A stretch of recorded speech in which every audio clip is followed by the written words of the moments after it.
What if the universe was listening, really listening, and every thought you ever had could echo into something ancient, watching from the dark between stars? What if curiosity wasn't just a trait, but a trigger, and opening the wrong door didn't just end lives, it rewrote them? The crew of the Starling Blade thought they were on a simple recovery mission. Instead, they uncovered a living archive, a desperate warning, and a secret buried so deep in space it had to be forgotten until now. Stay with me, because once you hear what they found, you'll never look at the stars the same way again. Before we start, please, please, click that card button in the top right corner to subscribe now. And be sure to ring the notification bell so you never miss a single one of our epic daily stories the moment they drop. There's a pinned comment on this video, and aliens hide the answer in plain sight. Can you outsmart them? Crack the pinned comment's question to prove humanity's brain power reigns supreme. Watch every second till the end of the story. I'll be waiting for your answer. Let's dive into the story. The stars shimmered beyond the viewport like shattered diamonds, strewn across the fabric of deep space. Commander Alara Quinn stood with arms folded, her reflection ghosting across the glass. She wasn't watching the stars. She was watching the gap between them. That yawning, dark gulf where the boundaries of mapped space ended and the untamed unknown began. "You're brooding again," said Lieutenant Jace Wren, slouched in his seat, booted feet resting on a console that beeped disapprovingly beneath them. "I'm thinking," Alara replied, not turning around. "Same thing," Jace grinned, "except yours comes with a death stare and long silences." "Want to talk about it?" She finally turned, lips tight. "We're being sent to Sector Theta 9. That's 3 clicks past the Vanquish line. No comridas, no confederación petroles. Just static and shadows." Jace whistled, low and slow. "That's basically space purgatory. Didn't they lose an entire science outpost out there last cycle?" "Outpost Halcyon," Alara nodded. "Vanished without a trace. 17 crew members. No debris, no signals. Gone." He lowered his boots. "So, naturally, they send us to check it out. Makes sense. Why not toss in a haunted space station while they're at it?" A voice crackled through the intercom. "Commander Quinn, bridge requested. Incoming high-priority dispatch from Central." Alara tapped her comm. "On my way." As she strode out, Jace followed, muttering, "Nothing like starting the day with a mysterious transmission and a potential death mission." On the bridge, the crew fell silent as she entered. Navigator Davi spun in her chair, face pale. "You're going to want to hear this, Commander." Alara approached the console. "Play it." The screen flickered. A grainy image resolved into a man's face, human but oddly distorted, eyes wide, voice trembling. "This is Dr. Elon Merrick of Research Vessel Verdant Echo. We're in Theta 9, responding to anomalous readings, but this isn't natural. This place is wrong." The camera jolted as something unseen slammed into the ship. Alarms wailed. Lights stuttered. "We made contact with an unknown structure, organic, maybe sentient. It's inside our systems now. It's learning us." His eyes locked with the camera. "If anyone receives this, stay out. Don't come looking. There's something in the dark, and it doesn't want to be understood." The transmission cut out with a sharp, digital screech. The bridge was silent. Even a background hum of systems seemed to pause. "Well," Jay said finally, "that's not terrifying at all." Alara exhaled slowly, steadying herself. "Plot a course to Theta 9. Davi blinked. "Commander, did you not hear what I heard it? That's exactly why we're going." Jace gave a soft laugh, incredulous. "Have you ever thought about switching to accounting?" She shot him a glance. "Only when you talk." The engines of the Starling Blade came alive, rumbling with purpose as the crew braced themselves. They weren't heading into mapped space. They were heading beyond it, into the shadows between stars, where things moved without names and whispered in frequencies no species was meant to hear. The Starling Blade sliced through the black like a needle through velvet, engines purring low under its reinforced hull. A ship built for speed, stealth, and survival. Yet even she seemed to hesitate as the boundary of mapped space loomed ahead. Crossing into Theta 9 in 10 seconds, Davi announced, her voice barely above a whisper. Alara stood firm at the center of the bridge, eyes locked on the main display. A faint shimmer marked the edge of Confederation territory. Beyond that, only the unknown. Jace leaned in toward her, his tone mock serious. Last chance to turn back and pretend our NAV systems glitched. Tempting, Alara muttered. But we're already ghosts in the machine. The ship passed the shimmer. Immediately, everything changed. Static crackled across the comms. The stars outside seemed wrong, subtly skewed, like the sky had been stretched and stitched back together by a drunk cartographer. Gravity flux detected, Davi called out. Shields holding. I'm getting echo signatures, said Vren, the comms officer. Repeating patterns in the signal noise. Almost like a language? Alara asked. He hesitated. Yeah, but not one I've ever seen. It's recursive, self-replicating. Jace whistled. Cool. Space is talking to us now. That's always a good sign. Ignore it, Alara ordered. Focus on locating the verdant echo. A sharp ping cut through the bridge as the scanner lit up. Contact, Davi said. Bearing 243 Mark 7. Derelict vessel. Matching the verdant echo's registry. Alara's jaw tightened. Bring it up. The display shifted to show a drifting ship, its hull warped and partially collapsed. Black scorch marks spiderwebbed across its surface. One of its engines still pulsed faintly, like a dying heartbeat. No life signs, Vren confirmed. But what? Alara asked. There's power in the central core. Low, flickering. Something still alive in there. Jace leaned closer to the screen, frowning. That's not just battle damage. That's those patterns. They look carved into the metal. The hull bore strange, winding etchings. They glowed faintly, pulsed like they were breathing. Alara stepped back. Suit up. We're going aboard. Jace's head snapped toward her. Wait, we? As in you too. You think I'm sending my team in there without me? She said. I was hoping you'd have a lapse in your usual self-destructive nobility. She cracked a small smile. Not today. The boarding team gathered at the airlock, weapons ready, helmets sealed. The docking clamps engaged with a heavy thunk. The corridor between the two ships extended. You're sure about this? Davi asked through comms. No, Alara replied, stepping into the void-lit tunnel. But whatever happened to the Verneco, it started with a question no one knew they were asking. As the airlock hissed open, a cold wind met them. Impossible in a vacuum, yet there it was. A breath of something old, something waiting. Jace's voice crackled in her ear. I swear, Alara, if we find ghost slime or sentient mold, I'm quitting. You can't quit. Watch me. They stepped into the wreck, unaware that something had already noticed them. Something listening. Something learning.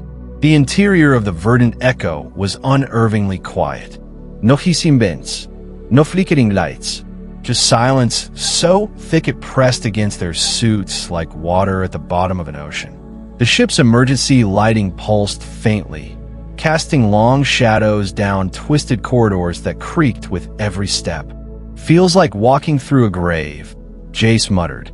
Keep your focus, Alara said, her voice calm through the comms. Scan for power sources and any trace of survivors. I'm scanning, said Vren from the rear, but the readings keep changing, like the ship's systems are shifting around us. Ship systems don't shift, Jace snapped. Well, this one is either haunted or has a sense of humor, Vren replied. Take your pick.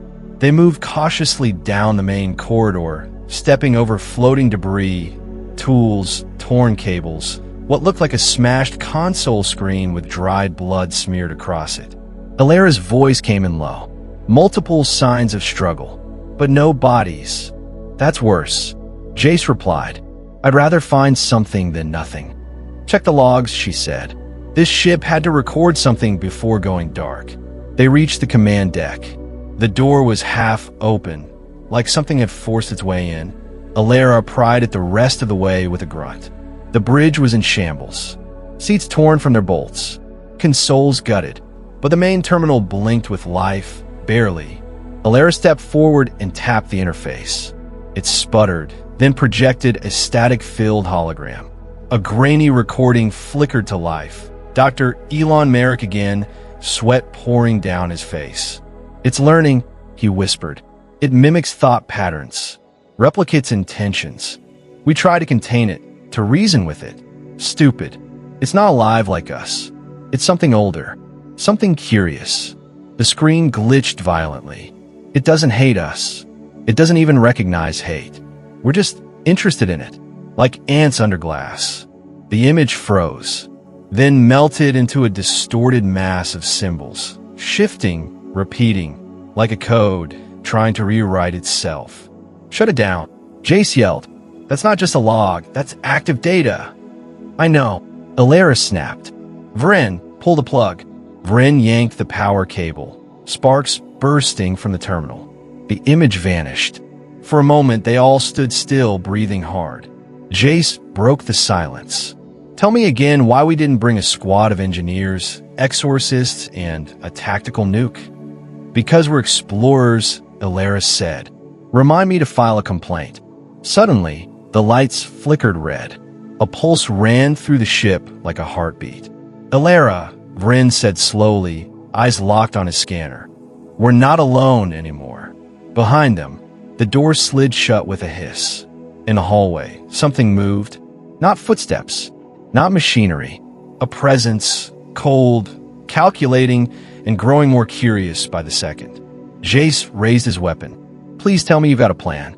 "Yeah," Alara muttered, raising hers too. "Don't die." The sound started as a hum. Low, almost inaudible. Then it grew, rising into a warped, warbling frequency that made the walls shiver. "What the hell is that?" Jace's voice cracked through the comms, tense and sharp. "Not mechanical," Vren replied. "Not biological either. It's algorithmic, like it's made of code, but we're hearing it." Alara's eyes narrowed. "Fall back to the junction. We regroup and figure out what we're dealing with." As they turned, the corridor ahead of them twisted, literally shifted like space itself had glitched. A bulkhead folded inward, forming a new passage that hadn't existed seconds ago. "Okay. Nope. Jace raised his rifle. "Ships aren't supposed to do that. Reality isn't supposed to do that." Alara didn't respond. She was staring down the newly formed hallway. The pulsing lights along the walls synced with that humming noise, as if the ship was breathing in rhythm with the signal. "It's reconfiguring itself," she murmured, "responding to us. Like it's reading us." Vren asked. "Like it's curious," she answered. Jace laughed nervously. "Great. A ship with curiosity. That's what we needed. Next, it'll start asking about our childhood traumas." The hallway behind them slammed shut. A voice, thin, mechanical, but strangely soft, whispered through their helmet comms. Not spoken through the ship's system. Directly into their suits. Directly into their heads. "Stay." Alara froze.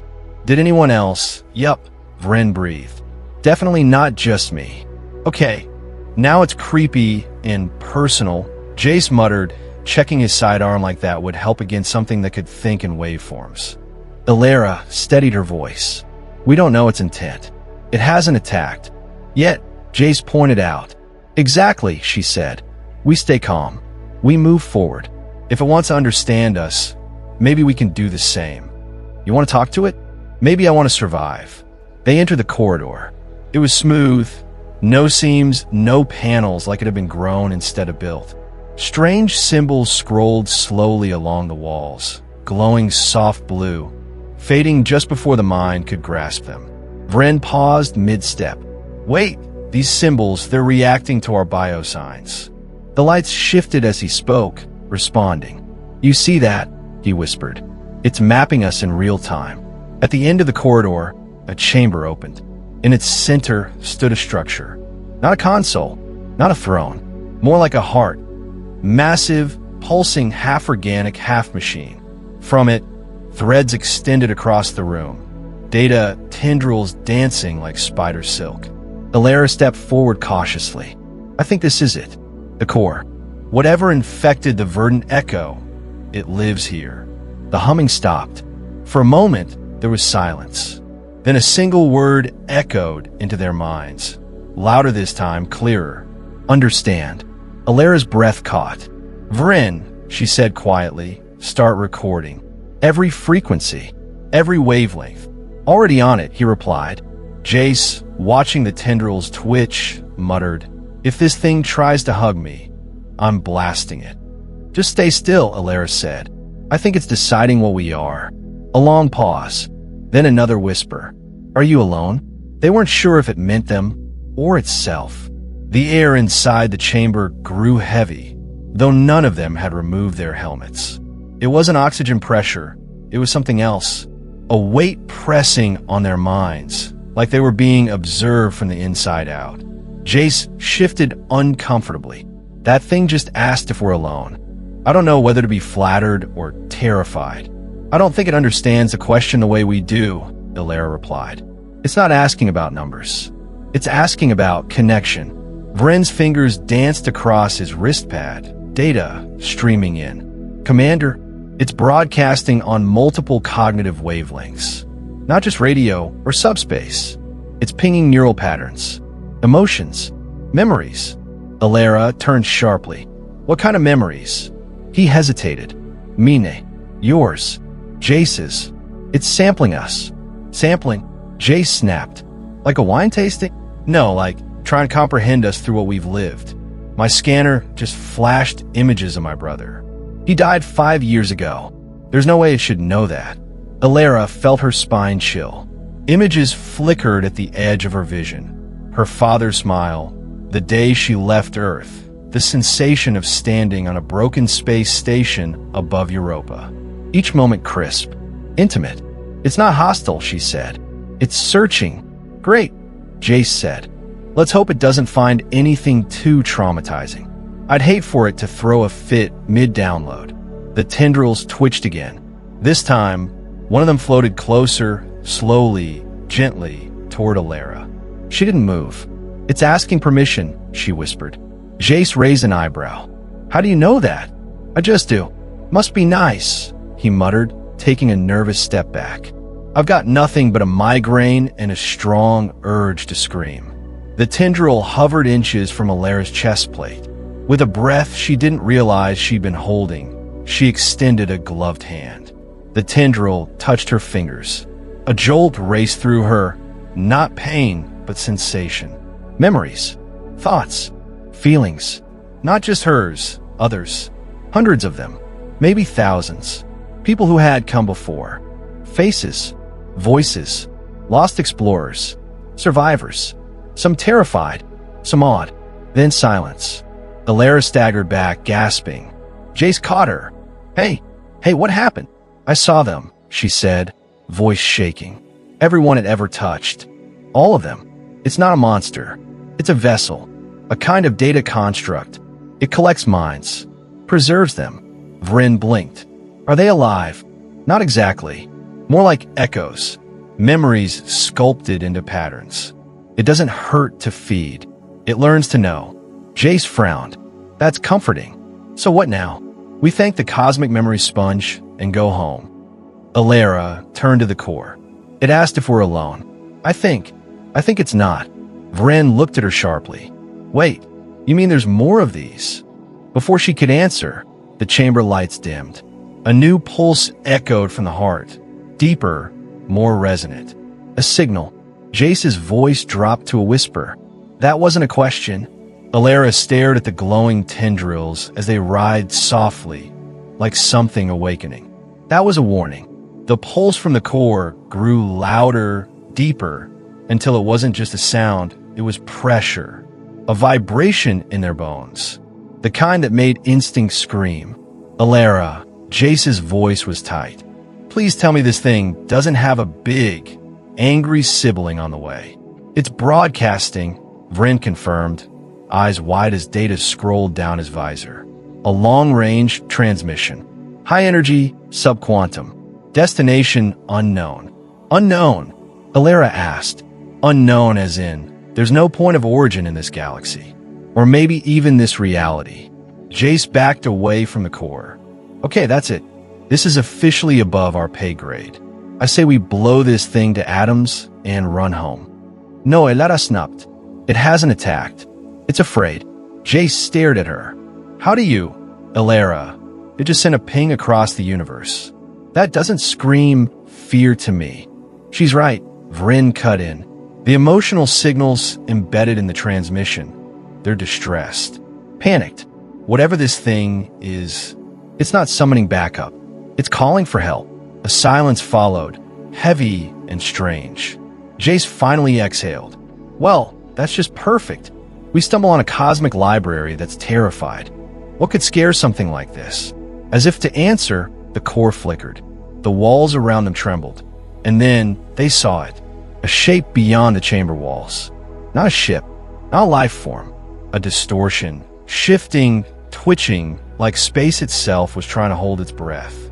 The outer hull of the verdant echo groaned under pressure that hadn't existed seconds ago. Vryn's scanner spiked red. We got a breach forming. Something's forcing its way in. It's not coming from normal space. It's tunneling through layered dimensions. Dimensional incursion, Elara muttered. The core's signal attracted it. No, Vryn said quietly. It was already coming. The signal was a warning to us. Then we need to move, Elara snapped. Now, Jace bolted to the door. Yes, see? Now that I understand. Let's get the hell out. They raced through the corridor as the ship twisted again. The hallway stretched unnaturally, forcing them to leap across a sudden gap where the floor had fractured open into swirling blackness. Vryn tossed a tether line across. Go! Elara clipped in and swung first, landing hard on the other side. Come on! Jace was next, muttering the whole way. I swear, I'm retiring after this. I'll run a food stall on Titan. Sell noodles. Nothing weird ever happens to noodles. As they reached the airlock, the ship shuddered violently. The distortion had breached the far end of the verdant echo, its form now partly visible. Tendrils of black static licked through the corridors, disintegrating everything they touched. Vryn pounded the release panel, airlock cycling. The chamber behind them began to melt, literally ripple like heated glass. A deep, droning sound followed. Not a voice, not a word, a presence. They stumbled into the starling blade, collapsing inside the docking bay as the seal slammed shut behind them. Elara gasped, helmet hissing as it disengaged. Take us out. Now! The starling blade peeled away from the dying ship, its engines roaring. From the viewport, they watched as the verdant echo collapsed into itself. No explosión, just erasure, like it had never been. Vryn whispered. Whatever that thing was, it erased a ship full of memories without hesitation. Jace looked at Elara. So what's next? She stared into the void, her voice quiet. We find out why.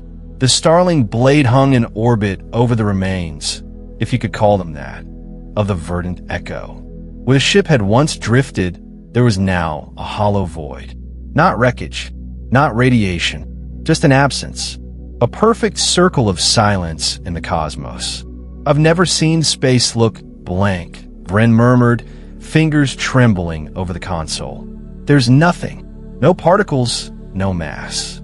Even the background radiation is gone. Like it was erased from time, Jace added. Like someone hit a delete key on reality. Elara stood at the viewport, arms folded, eyes hard. No, not deleted, she said. Consumed, but not for destruction, for understanding. Jace frowned. You keep saying that. Understanding. But what kind of creature learns by devouring an entire ship, including its crew? The same kind that fears being forgotten, Elara replied. Vryn, play back the last data we received from the core before the breach. He hesitated, then pulled up the feed, a shimmering lattice of energy and sound, too complex for any language. but layered within it, buried deep, was a pattern. Rhythmic, structured, almost musical. It's a signal, Elara said. A plea. A story. Are you saying it was trying to communicate? Vryn asked. Elara turned to face them. Not just that. I think it was warning us. That thing we saw, that distortion, it wasn't just a predator. It was a purge. Jace leaned forward. You think the core knew it was being hunted? She nodded. It knew what was coming, and it knew we were here. That's why it let us in. Why did it connect with us? Wait, Vryn said slowly, eyes wide. You don't think it passed something on to us, do you? Like data? Memories? Elara tapped her temple. I don't think. I know. Jace raised both hands. Hold up. You mean we're walking around with some kind of alien archive in our heads? Shouldn't we be twitching or speaking in tongues or glowing? You're fine, Elara said with a faint smile. Mostly. He blinked. You were joking, right? Mostly. They all chuckled, tension breaking just enough to breathe again. Then the console lit up with a proximity alert. A ping. Faint. Distant. What now? Jace groaned. More visitors? No, Vryn said, scanning the signal. It's not targeting us. It's everywhere. The signal spread across the board. Quiet, subtle, but present. A network lighting up all at once. Dozens. Hundreds. Maybe more. Others, Elara whispered. Like the core. Hidden, sleeping, waiting. Jace stared at the readout, his voice quiet. So that warning wasn't just about the thing that destroyed the Echo. It was about all of them, Vryn finished. There are more. Maybe across the galaxy. Maybe beyond it. Elara exhaled slowly. The truth settled in like cold dust. We were never at the edge of space, she said. We were standing at the edge of something much older. A library of thought. A war of memory. And now we've been marked. Jace looked at her. So what do we do? Elara turned back to the stars, the signals still echoing softly in her mind. We go back. We find the others. We listen. She paused, voice low but firm. And next time, we make sure the universe hears us too. Here is the story's end. If you enjoyed and want to watch more thrilling sci-fi adventures, make sure to subscribe to the channel. Dive into epic battles, explore distant galaxies, and join brave heroes as they fight for survival against impossible odds. Let us know in comments if you want the next chapters to be published soon. Hit that subscribe button, turn on notifications, and become part of the journey. Together, we'll keep the last light burning. Subscribe now and let the adventure continue.